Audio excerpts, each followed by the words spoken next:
चल रोल। नमस्कार, रोहित रिपोर्टर के सभी दर्शकों का स्वागत है। इस वक्त मैं जंतर मंतर पे हूँ। लगातार 66 दिनों से धरना प्रदर्शन चल रहा है।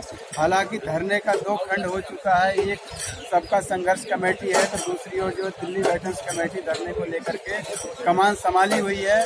आइए हम इनसे बातचीत आपको करा करके बताते हैं कि किस तरीके की आगे की प्लानिंग और रणनीति किस तरीके से तैयार की हुई है। सुरेंद्र पहलवान जी, सर आपका स्वागत है रोहित रिपोर्टर चैनल में। धन्यवाद रोहित भाई। सुरेंद्र पहलवान हूँ, दिल्ली वेटरन्स का अध्यक्ष। तो आप जो है कि 2 धरने चल रहे हैं लगातार, इससे क्या परेशानियां आ रही है, पहले तो ये बताएं। नहीं, परेशानियां कोई भी नहीं आ रही है। कुछ नहीं, वही पहलवान।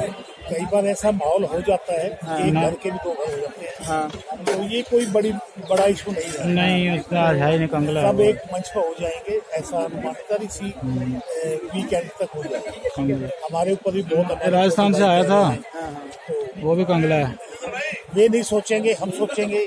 200 रुपये का एक किसी ने सोचना पड़ेगा अपने जवान जैसियों के लिए। वो भी मुझे मिले, बाकी तो जितने सारे गए थे ना 20-30, कुछ लोगों का इनको एक भी नहीं मिला। निगम शिगम मैं तो ले आया। 2 खंड में जो बट चुके हैं, इस तरीके मैं ले आया घुस के, मैं ऐसे छोड़ूंगा नहीं जा रहा है।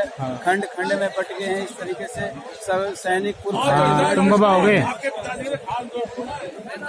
खंड में कोई नहीं होगा। नमस्कार साहब, बढ़िया साहब। खंड में कोई भी नहीं है। एकता भी है और एकता की मिसाल भी देंगे। ये जो 2 नजर आ रहे हैं, ये मैंने पहले भी कहा है, हम किसी भी जवान जेसीओ का 2 मंच करके नुकसान नहीं होगा। हम किसी भी हालत में इस एंड वीक तक कोई सा भी एक झुके या घर बैठे, लेकिन हम नुकसान नहीं होंगे। तो जो 30 तारीख का प्रोग्राम है कि एमपी के ऑफिस में बाहर जाना है, ऑफिस में जाकर के उनको मेमोरेंडम देना है, उसमें उन लोगों की प्लानिंग क्या है और आप लोगों की क्या प्लानिंग है? देखो, ये 30 जो अप्रैल का जो हमने बनाया था, उन्होंने उसको फॉलो किया।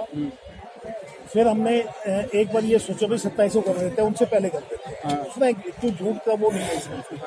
तो हमने फिर ये सारा कैलकुलेशन किया। ये मीनिंगलेस कदम है। अच्छा, इसका कोई फायदा नहीं है, क्योंकि किसी भी एमपी की इतनी हिम्मत नहीं है जो मोदी साहब को मेमोरेंडम दे सके। अच्छा, विपक्ष वाले एमपी को देते हैं तो उसमें कम से कम वो आवाज तो उठाएगा। लेकिन बीजेपी के किसी भी एमपी को देना एक मीनिंगलेस काम होगा, नंबर 1 तो। और फिर जिला अधिकारी के द्वारा हम 3 अप्रैल को अपना मेमोरेंडम भेज चुके हैं। कितने मेमोरेंडम चाहिए? 14 नवंबर को दे दिया, 14 नवंबर बाद फिर दे दिया, फिर 20 फरवरी को दे दिया, 21 फरवरी को दे दिया। अब देने लग रहे हैं 3 नवंबर को। ऑल ओवर इंडिया से 99% पूर्व सैनिकों ने हर जिला कलेक्टर से पीएमओ को मेमोरेंडम भिजवाया है, और आपने देखा ही था। तो इतने मेमोरेंडम का करेंगे क्या? एक मीनिंगलेस है, टाइम खराब है, वेस्ट पेपर की वेस्टेज है। एक अपने मुद्दे को, यानी कि फौजों को भटकाने के लिए, यानी कि या कोई नया वो ऐसा छोड़ो, जैसे ये बीजेपी वाले जुमले छोड़ते रहते हैं, वो एक जुमले की तरह ही, वो कोई फायदा नहीं। कुछ लोगों का ये भी कहना है कि प्रधानमंत्री से उनकी मीटिंग हुई है, आपकी किससे मीटिंग हुई है? ये सब बकवास और झूठ है। इसका कोई मीनिंगलेस बातों से मैं सहमत नहीं हूँ। जिस दिन मीटिंग होगी, और हो सकता है अगले वीक में रक्षा मंत्री से हमारी मीटिंग हो जाएगी। उससे पहले अभी 21 तारीख को एमओडी की मीटिंग थी, हमारा उसमें प्रतिनिधित्व मौजूद था, और कोई नहीं था। 5 इंडिया की 5 एसोसिएशन उसमें प्रतिनिधित्व कर रही थी। हमारा उसमें शेयर था, हमारा जगन रेड्डी ने उसमें हिस्सा लिया था। तो उसमें ये हमारा जो भी मेमोरेंडम था दिल्ली वेटरन्स का, पूरा उसमें विचार किया गया, उनको पढ़ा गया है, उसे विचार भी किया गया। अब उसी मेमोरेंडम को लेके शायद नेक्स्ट वीक हमारी मीटिंग 100% राजनाथ से, 100% अगले हफ्ते हमारी राजनाथ साहब से मीटिंग होगी। तो ये मतलब मीटिंग के बाद क्या अनुमान लगाया जा सकता है कि आप लोगों की मांगे जो है कि मान ली जाएगी, धरना खत्म हो जाएगा? भाई ये तो मैं नहीं कहा जा सकता। हाँ, ये मैं कह सकता हूँ इस हफ्ते हम एक मंच कर देंगे। अच्छा, एक मंच कर देंगे और जो बात मानने की जहाँ तक की वो है वो तो सरकार और हाई अथॉरिटी के हाथ में है। बाकी हमने जो करना था वो एक सोशल मीडिया पे फोटो आपके वायरल हो रहे हैं, उसमें जो है कि जनरल सतबीर के लोग वहाँ पर बैठे हैं बाथरूम के पीछे, वहाँ पर आपने उनके साथ गए और फोटो खिंचवाया है। हाँ गया था, मैं मिला था उनसे। हमारे भाई है, अब मैं निकलूंगा वे वहाँ खड़े होंगे तो मेरे को दुश्मन है? मेरे ही तो अपने बीच के हैं, उनसे मिलेंगे भी, वे फोटो करेंगे, फोटो भी हो जाएगी, उसमें कौन सी बड़ी बात है। कुछ लोगों का ये कहना है जनरल सतबीर से आप मिले हुए हैं। वो तो सभी मिले हुए हैं। जब 2015 का जो प्रदर्शन था सब इसी एक ही मंच में थे। अलग कौन था? 2016 में तो लगा, 17 में 2017 में तो अलग मंच हुआ है, 2015 में 16 में एक ही मंच पर सभी थे, एक ही मंच पे मैं भी था, वे भी थे। तो इसमें मिलने ना मिलने की, उसके बाद भी कई बार जनरल सतबीर से इनसे कई बार कितनी मीटिंग हुई हमारी, कोई दुश्मन नहीं थोड़ी है। कुछ लोगों का ये भी कहना है कि धरना को तोड़ने के लिए जनरल सतबीर के द्वारा आप काम कर रहे हैं। झूठ के कोई पैर तो होते नहीं, या झूठ को पकड़ा नहीं जा सकता, ऐसा कोई पैमाना तो है नहीं। कुछ भी कह लो, जब जो धरना मैंने खुद किया, जिसकी बुनियाद मैंने रखी, जिसके लिए मैंने लाखों रुपए खर्च किया, उसको तोड़ूंगा क्या मैं? अपने घर को खुद तोड़ूंगा क्या मैं? ये सब अपने चेहरे को चमकाने वाली बात है, झूठ बोलते हैं। एक बैग ना सवेरे बैग झूठ का भर के लाते हैं और आके फिर उसको निकालो फेंकते रहते हैं, कभी प्रेस कॉन्फ्रेंस में, कभी ऐसे फेंकते रहते हैं। तो ये सब मीनिंगलेस, कोई मीनिंगलेस। कुछ लोगों का ये भी कहना है कि 2, 4, 10 लोगों को ले करके बैठने से कामयाबी नहीं मिलेगी, धरना सफल नहीं होगा। वहाँ पर जो है कि 50 की भीड़ लग रही है और अलग अलग जिले से लोग आकर के हिस्सा ले रहे हैं। और वहाँ 500 भीड़ लगे, मैंने विरोध करना है, मैं अकेला बैठ कर विरोध कर सकता? विरोध तो एक का भी हो जाएगा, 500 चाहे 2 बैठ लो, चाहे 500 बैठ लो, विरोध तो विरोध ठीक है। हम किसी को काल नहीं दे रहे।